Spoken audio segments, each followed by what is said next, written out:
Global IT YouTube channel में आप सभी का एक बार फिर से स्वागत है। आज जो हम लोग एक वैकेंसी के बारे में बात करने वाले हैं जो कि आईटीआई के लिए परमानेंट वैकेंसी आई हुई है। उड़ीसा का है, आप देख रहे होंगे OSSC ATO ITI रिक्रूटमेंट 2022। ठीक है, तो जो आपका OSSC का मतलब है उड़ीसा, यहाँ लिखा हुआ है उड़ीसा स्टाफ सिलेक्शन कमीशन, मतलब उड़ीसा स्टाफ सिलेक्शन कमीशन के द्वारा। एटीओ का मतलब है असिस्टेंट ट्रेनिंग ऑफिसर की वैकेंसी आई हुई है, उसके बारे में बात करने वाले हैं। असिस्टेंट ट्रेनिंग ऑफिसर क्या होता है, देखिए इसलिए मैंने आईटीआई यहाँ पे लिख दिया हेडिंग में, आप देख रहे होंगे, क्योंकि इसमें बीटेक डिप्लोमा के लिए भी वैकेंसी है, लेकिन मैं सिर्फ उसी वैकेंसी की बात करूंगा जो आईटीआई के लिए है। ठीक है, हम सिर्फ उतनी वैकेंसी की बात करने वाले हैं जो आईटीआई के लिए है, तो इसलिए जो लोग बीटेक या डिप्लोमा वाले ऐसे लोग अगर गलती से वीडियो देख रहे हो तो लोग अपना नोटिफिकेशन डाउनलोड करके उसको पढ़ लेंगे। यहाँ पे सिर्फ मैं आईटीआई की बात करने वाला हूँ कि आईटीआई वालों के लिए कितनी पोस्ट है और कैसे वो लोग इस फॉर्म को अप्लाई कर पाएंगे, कहाँ से वो नोटिफिकेशन को डाउनलोड कर पाएंगे। सबसे पहले तो बात कर ले कि एटीओ है क्या। जो उड़ीसा स्टाफ सिलेक्शन कमीशन के द्वारा एटीओ की वैकेंसी निकाली गई है असिस्टेंट ट्रेनिंग ऑफिसर, एक क्या चीज है तो मैं आपको बता दूं कि असिस्टेंट ट्रेनिंग ऑफिसर जो आईटीआई होती है, गवर्नमेंट आईटीआई, जो गवर्नमेंट आईटीआई में जो टीचर होते हैं उन्हीं को बोला जाता है असिस्टेंट ट्रेनिंग ऑफिसर। ठीक है, और जैसे अभी एमपी में वैकेंसी आई हुई थी तो वहां पे एमपी टीओ लिखा हुआ था, ट्रेनिंग ऑफिसर सिर्फ लिख रहा था एमपी वालों में। जबकि उड़ीसा में बात करें तो उसी को ये लोग असिस्टेंट ट्रेनिंग ऑफिसर बोल रहे हैं। वही यूपी या बिहार की बात करें तो हम लोग के यहाँ इंस्ट्रक्टर बोला जाता है। जो आईटीआई में टीचर पढ़ाते हैं उन्हें अनुदेशक बोला जाता है, इंस्ट्रक्टर बोला जाता है। और उन्हीं को अलग अलग जगहों पे मध्य प्रदेश में ट्रेनिंग ऑफिसर बोल देते हैं सिर्फ, और उड़ीसा में असिस्टेंट ट्रेनिंग ऑफिसर बोलते हैं। ठीक है, तो वही चीज है, ये गवर्नमेंट आईटीआई में टीचर के लिए जो है वैकेंसी आई हुई है। और मैं आपको बार बार बताता हूँ कि आईटीआई लेवल पे अगर कोई भी सबसे अच्छी जॉब है जिसमें सबसे ज्यादा सैलरी मिलती है तो वो यही जॉब है, टीचर की। ठीक है, यही एक ऐसा जॉब है आईटीआई लेवल पे जिसमें सबसे ज्यादा सैलरी मिलती है, ग्रुप बी के अंतर्गत इसमें है भी असिस्टेंट ट्रेनिंग ऑफिसर। तो इसके बारे में हम लोग डिटेल में जानेंगे कि इसको हम लोग कहाँ से अप्लाई कर पाएंगे और कैसे क्या कर पाएंगे। तो सबसे पहले तो आपको गूगल में सर्च करना होगा ग्लोबल आईटीआई। आप गूगल अपने फोन में ओपन कर लीजिएगा और वहां सर्च कीजिएगा क्या, ग्लोबल आईटीआई। जैसे ग्लोबल आईटीआई सर्च करेंगे सबसे पहले आपको वेबसाइट दिखाई देगी global.it.org, ऐसे लिखा होगा global IT 100% free study exam for IT student. इस पर आपको क्लिक कर लेना है। इस पर क्लिक करेंगे आपके सामने नया टैब इस टाइप से ओपन होगा और आपको ये ऑप्शन दिखाई देंगे होम, हमारे बारे में नई अपडेट आईटीआई कोर्स। ठीक है, अगर आप फोन में यूज कर रहे हैं तो हो सकता है ये ऑप्शन ना दिखाई दे, तो इसके लिए राइट साइड कॉर्नर में जो तीन लाइनें बनी हुई है इस पर क्लिक करेंगे। क्लिक करते ही ये सारे ऑप्शन दिखाई देने लगेंगे। इनमें से आपको फिर किस पे, सरकारी नौकरी वाला जो टैब है इस पर क्लिक कर लेना है। इस पर क्लिक करेंगे नया टैब ओपन होगा। फिर आपको नीचे को स्लाइड करना है। नीचे को स्लाइड करेंगे तो सबसे पहला ही दिख जाएगा OSSC ATO ITI रिक्रूटमेंट 2022। ठीक है, ये देख रहे हैं आज 6 नवंबर है, जबकि यहाँ पे 5 नवंबर को पोस्ट कर दिया गया था। इसलिए मैं बोलता हूँ आप लोगों से कि आप लोग बराबर जो है साइट पे जो है विजिट करते रहे, जिससे आपको चीजें पहले पता चल जाएंगी। वीडियो में देरी हो जाए लेकिन हम लोग अक्सर इस चीज को पहले ही पोस्ट कर दिया करते हैं। अब यहाँ पे आप रीड मोर पे क्लिक कर लेना। रीड मोर पे क्लिक करेंगे तो आपको सामने नया टैब ओपन होगा इस टाइप से। ठीक है, आपको नीचे को स्लाइड करना है और फिर यहाँ पे आपको पूरी डिटेल मिल जाएगी। जो मेन मेन पॉइंट है वो मैंने अलग से इसमें लिख रखा है, और इसको मैं थोड़ा सा वेबसाइट को जूम करूंगा जिससे आपको देखने में आसानी हो। ठीक, देखिए अब यहाँ पे लिख रखा है, यहाँ पे OSSC ATO ITI रिक्रूटमेंट जो है उड़ीसा कर्मचारी आयोग ने अस्थायी आधार पर सहायक शिक्षण अधिकारी जिसे एटीयू कहते हैं, यहाँ पे मैंने दोनों का फुल फॉर्म भी लिख दिया है। ऑनलाइन आवेदन पत्र आमंत्रित किया गया है और जो लोग इसे भरना चाहते हैं वो लोग इसका पहले नोटिफिकेशन पढ़ ले, उसके बाद इसे फिलअप कर सकते हैं। ठीक है, वेबसाइट भी दी हुई है इनकी, जो ऑफिशियल वेबसाइट है, मैं नीचे लिंक भी दे दूंगा इनकी ऑफिशियल वेबसाइट को, वहां से भी आप कर सकते हैं। और यहाँ पे लिखा गया है साफ साफ कि ऑनलाइन मोड के द्वारा ये आपको अप्लाई करना है। आवेदक द्वारा ऑनलाइन आवेदन पत्र की कोई भौतिक या प्रति हार्ड कॉपी जमा करने की आवश्यकता नहीं है, सिर्फ आपको ऑनलाइन कर देना। इंपॉर्टेंट तिथि की बात करें डेट्स की, तो ऑनलाइन आवेदन की प्रारंभिक तिथि 11 नवंबर है, 11 नवंबर से स्टार्ट होगा। और ऑनलाइन आवेदन की अंतिम तिथि 10 दिसंबर होगी। फीस जमा करने की अंतिम तिथि भी 10 दिसंबर, लगभग आपको 1 महीने का समय दिया जाएगा। ठीक है, संभावित परीक्षा तिथि भी कंफर्म नहीं है। और आवेदन फीस जो है आपका, इस नोटिफिकेशन में कहीं भी फीस का जिक्र नहीं किया हुआ था, इसीलिए मैंने यहाँ पे शून्य लिख दिया है। अगर आप लोग फॉर्म फिल करके देखिएगा तो फीस होगा तो पता चल ही जाएगा। ठीक है, वैसे नोटिफिकेशन में कहीं भी फीस का जिक्र नहीं किया हुआ है, इसलिए मैंने यहाँ पे शून्य लिख दिया था। आयु सीमा की, एज लिमिट की बात करें तो न्यूनतम एज जो है 18 वर्ष होनी चाहिए और अधिकतम 38 वर्ष होना चाहिए, ये आपकी एज लिमिट है। और उम्र में जो छूट मिलेगी वो SC ST या, वहां पे देखिए ओबीसी यहाँ पे रह गया है। ओबीसी दरअसल जो उड़ीसा है ना, वहाँ पे SC BC होता है, यहाँ पे SC BC होगा। तो SC ST SC BC को जो है 5 वर्ष की उम्र में छूट दी जाएगी। और आपका जो है जैसे न्यूनतम 18 वर्ष है, अधिकतम 38 वर्ष है, तो आपका डेट ऑफ बर्थ क्या आना चाहिए, वही दिया हुआ कि उम्मीदवार का जन्म 2 जनवरी 1984 से पहले का ना हो और 1 जनवरी 2004 के बाद का नहीं होना चाहिए। मतलब आप अपने डेट ऑफ बर्थ मिला लीजिएगा कि 2 जनवरी 1984 से पहले का आपका डेट ऑफ बर्थ ना हो और 1 जनवरी 2004 के बाद के ना हो। मतलब अगर इन दोनों के बीच में आपका डेट ऑफ बर्थ आता है तो आप फॉर्म को अप्लाई कर सकते हैं, मतलब आपकी एज 18 से 38 के बीच आ जाएगी। ठीक है, शैक्षिक योग्यता की बात कर लेते हैं, तो यहाँ पर दे रखा है कि पद के लिए आवेदन करने वाले उम्मीदवारों को होना चाहिए। देखिए यहीं पे एक बहुत ही इंपॉर्टेंट चीज है, आपको ध्यान देना होगा एलिजिबिलिटी के लिए कि आपकी एलिजिबिलिटी में शैक्षिक योग्यता में क्या है। तो यहाँ पे तो भारत का नागरिक होना चाहिए, नॉर्मल सी चीजें, अच्छी चरित्र का होना चाहिए, ये भी ठीक है। स्वस्थ स्वास्थ्य, अच्छी काया और ऑर्गेनिक दोष या शारीरिक दुर्बलता से मुक्त होना चाहिए।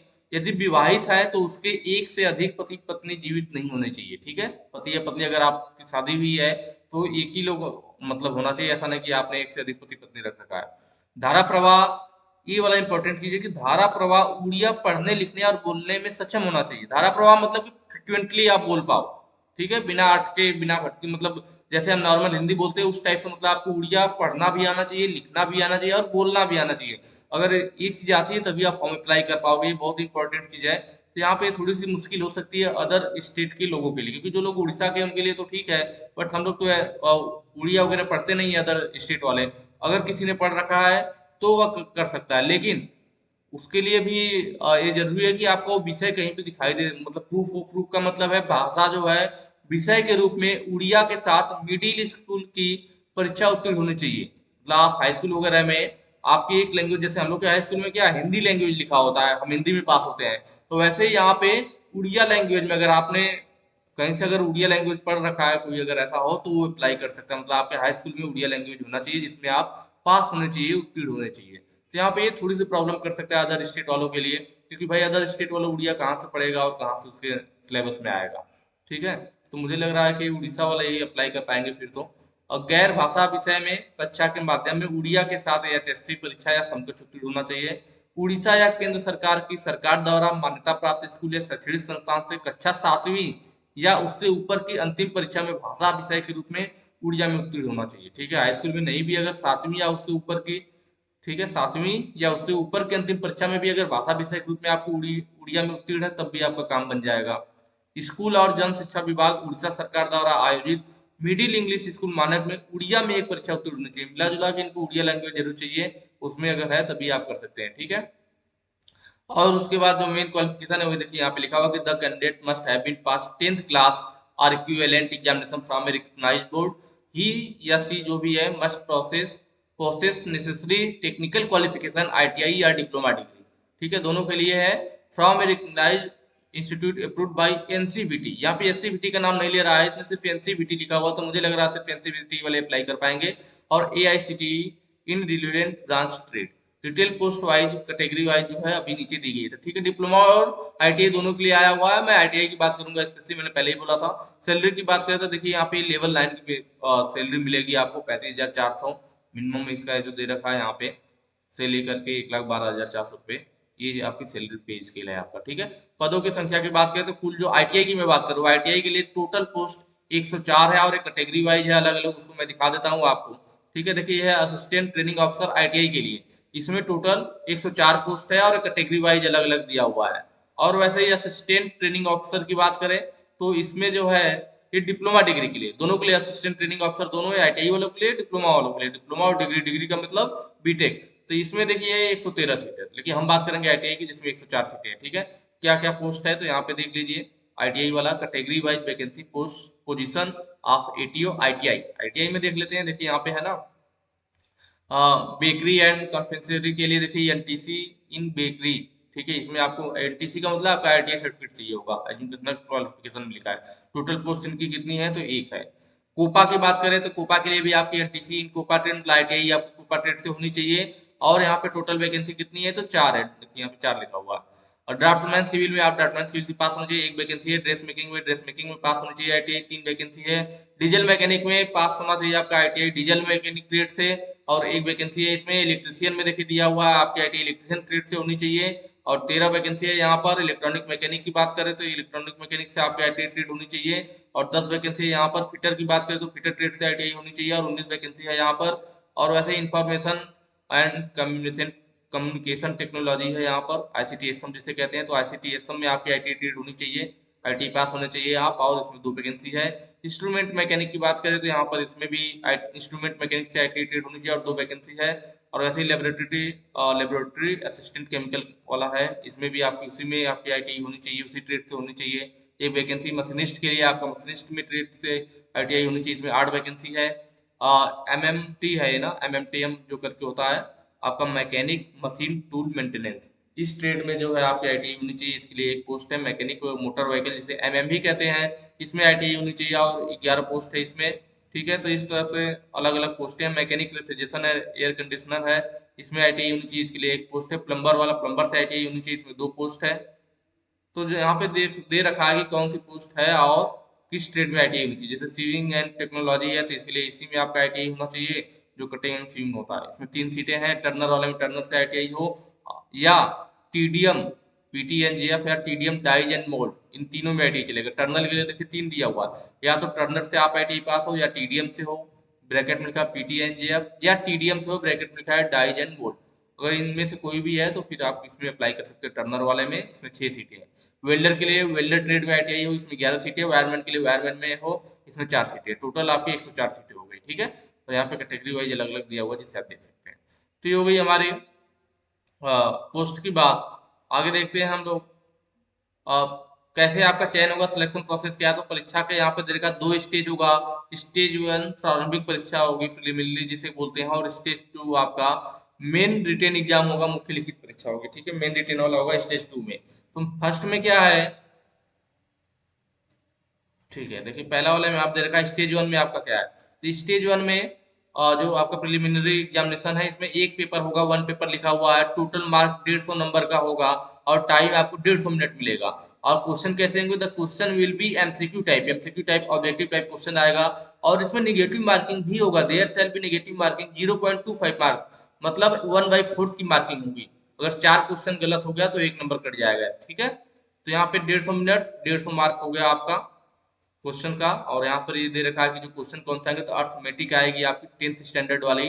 डाटा इंटरप्रिटेशन आएगा आपका, chart graph table data sufficiency ETC, ये सब भी 10th स्टैंडर्ड का होगा। Logical reasoning and analytical ability, general mental ability, ये सब चीजें होंगी। Current events of national and international importance, computer internet and awareness. तो ये फर्स्ट पेपर में आने वाला है, जो कि 150 मार्क का होगा और 150 मिनट का होगा। ठीक है, ये चीज आपको ध्यान रखना। निगेटिव मार्किंग भी रहेगा, MCQ टाइप के होंगे। तो स्टेज 1 क्लियर होगा, तब बाद में आपका स्टेज 2 होगा, जो मेन रिटन एग्जामिनेशन होगा। और इसमें क्या होगा, आपका टेक्निकल पेपर, मतलब आपने जिस ट्रेड से आपने अप्लाई कर रखा है, जो ऊपर दे रखा था अलग अलग, टर्नर मशीनिस्ट अलग अलग था ना, इलेक्ट्रिशियन फिटर कोपाद ICT-SM, जो भी ट्रेड होता है, जिस ट्रेड से आप अप्लाई करोगे उसी ट्रेड से आपके 200 क्वेश्चन आएंगे। ठीक है, मतलब 200 मार्क का होगा आपका यहाँ पे। ठीक है, नीचे देख लेते हैं। 200 मार्क का होगा और 3 घंटे का होगा, मतलब 180 मिनट का। 200 मार्क और 3 घंटे का होगा। जो सिलेबस होगा आपका, detail syllabus regulation of 2 of 2022 के अनुसार रहेगा। Candidate up to 2 times vacancy का अनुसार लिखा। तो इसमें आपको ध्यान रखना है कि भाई आपका क्या होगा, 3 घंटे के पेपर होगा और 200 मार्क के होंगे। ठीक है, और ये आपका टेक्निकल से पूछे जाएंगे। आवेदन कैसे करना है, तो यहाँ पे आप पढ़ सकते हैं, यहाँ पे अपना डिटेल में पढ़ लीजिएगा। मैंने सब कुछ साफ साफ लिख रखा है कि आवेदन को कैसे करना है। ठीक है, बाकी लिंक आपको यहाँ नीचे मिल जाएगा। डाउनलोड नोटिफिकेशन, इस पर क्लिक करके आप नोटिफिकेशन को डाउनलोड करके पूरा डिटेल में पढ़ सकते हैं। और ऑफिशियल वेबसाइट के लिए इस पर क्लिक करके आप वहाँ पर ऑफिशियल वेबसाइट पर जा सकते हैं। ठीक है, अप्लाई ऑनलाइन के लिए आपका 11 नवंबर से लिंक अवेलेबल होगा, तो यहाँ पर आपको प्रोवाइड कर दिया जाएगा। आज की वीडियो में इतना ही। Thank you.